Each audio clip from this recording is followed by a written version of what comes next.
Right, back by not so popular demand. It's episode 2 of SEO tips from a toddler's bedroom. So today we are talking about, I'm going to be talking about content duplication.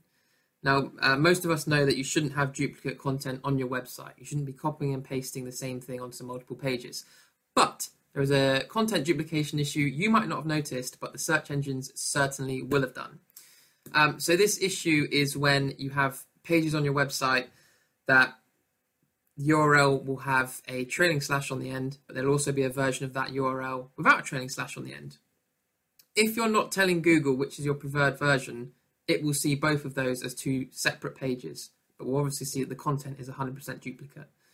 So as an example of this, on the Adido website, we've got the Adido/services/channel/SEO, and then there's a trailing slash on the end of that URL.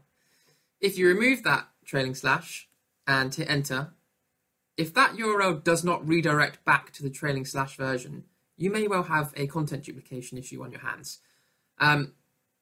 If you've got canonicalization set up, then you're all right, which we will probably save that for the next video maybe, on how to check for that.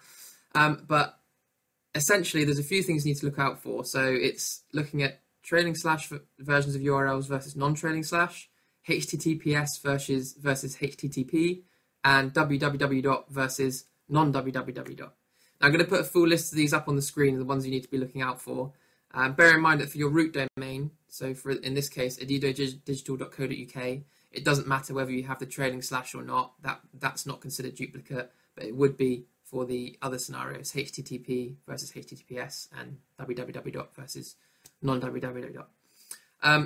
So that's a little content duplication issue you can quickly check yourself and look out for. We use tools like Screaming Frog to crawl your whole website and identify this. But if you wanted to quickly look yourself, go to one of your product or services pages, have a look if there's a trailing slash at the end of the URL, remove it or add it if there isn't one, hit enter and see whether it produces, whether it redirects back to that different page.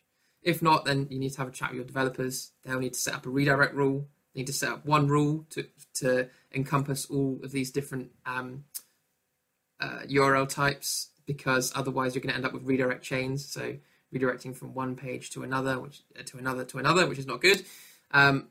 Or you need to, and possibly as well as you need to set up canonicalization. So these are more complex things, but at least you can check yourself whether this is happening.